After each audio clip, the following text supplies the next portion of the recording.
हदीस पाक में आया, अल्लाह के रसूल अलैहिस्सलाम फरमाते हैं कि अगर किसी बंदे को दुआ करने का वक्त ना मिले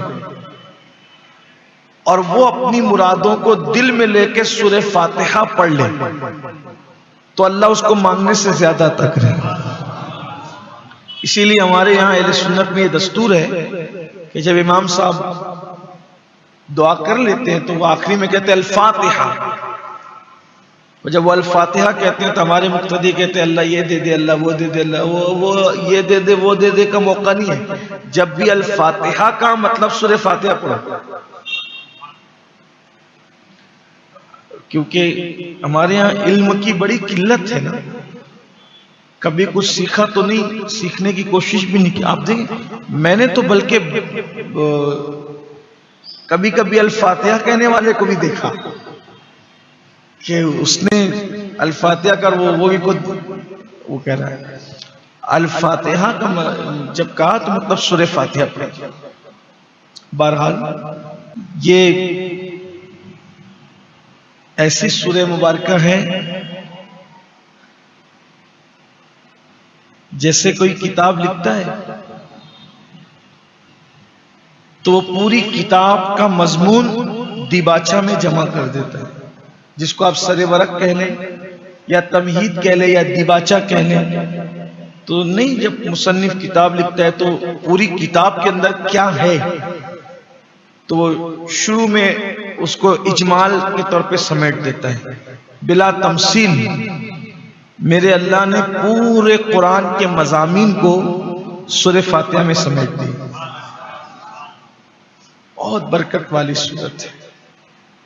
एक बात आपको और बता दूं, अगर तबीब डॉक्टर ने कभी किसी को ये बात कह दी हो कि ये मरीज जो है इसका कोई इलाज नहीं है और उस पर रोजाना 41 मरतबा ये सूरत पढ़कर दम की जाए, इस तरह से बिस्मिल्लाहिर्रहमानिर्रहीम अल्हम्दुलिल्लाहि रब्बिल आलमीन, यानी बिस्मिल्लाह की मीम को अलहम की लाम से जोड़कर पढ़े 41 बार, तो इंशाअल्लाह जिसको डॉक्टर ला इलाज कह रहा है अल्लाह उसमें भी शिफा अता करेगा।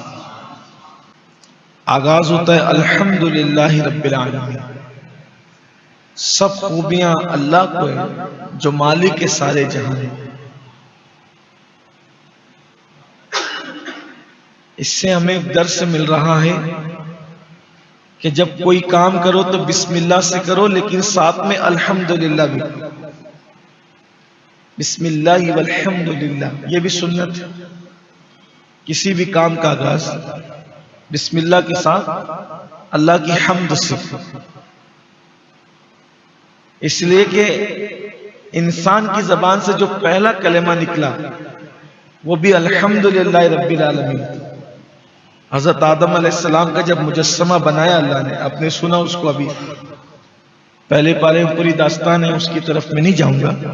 पिछले दुरूस जो आप बरसों से सुनते आ रहे हैं उसमें शायद वो पेश कर दिया गया है, लेकिन यहां जब अल्लाह ने आदम अलैहिस्सलाम का मुजस्समा बनाया तो अल्लाह रब्बुल इज्जत ने आदम अलैहिस्सलाम के जिस्म में रूह डाली, तो वो रूह जो है वो पहले नाक में गई, रूह नाक में गई तो हजरत आदम अलैहिस्सलाम को छींक आई। कभी आप गौर करना, नाक में कोई चीज जाती है तो छींक आती है। कोई आमतौर पे कोई बच्चों के साथ मस्ती करता है तो कोई हल्की सी लकड़ी वगैरह नरम सी अगर नाक में डालेगा तो छींक आएगी, हल्की सी मिर्च की बू वगैरह भी जाए तो छींक आती है, धूल भी जाए तो छींक आती है। तो रूह गई आदम अलैहिस्सलाम की नाक के जरिए से, रूह नाक के जरिए से गई तो आपको छींक आई। छींक आई तो आपने पहला कलेमा जो अपनी जबान से अदा किया होगा अल्हम्दुलिल्लाह रब्बिल आलमीन। और जो बंदा अल्हम्दुलिल्लाह रब्बिल आलमीन कहता है गोया उसने अल्लाह रब्बुल इज्जत की तारीफ कर दी। हर एतबार से हम अल्लाह की तारीफ का हक अदा नहीं कर सकते, लेकिन अल्हम्दुलिल्लाह रब्बिल आलमीन कह दिया मतलब अल्लाह की तारीफ आपने कर दी। तो सारी खूबियां अल्लाह को है। इससे ये भी आपको पता चलना चाहिए, कायनात में किसी की भी आप तारीफ करें, वो दरअसल तारीफ अल्लाह ही की है। ये बात याद रखें, किसी की भी आप ये तो बहुत खूबसूरत है, इसकी नाक बहुत अच्छी है, इसकी आंख बहुत अच्छी है, इसका चलने का स्टाइल बहुत अच्छा है, इसका लाइफ स्टाइल बहुत अच्छा है, ये सब खूबियां तारीफ किसकी हो रही है? इनडायरेक्ट अल्लाह की तारीफ। क्यों?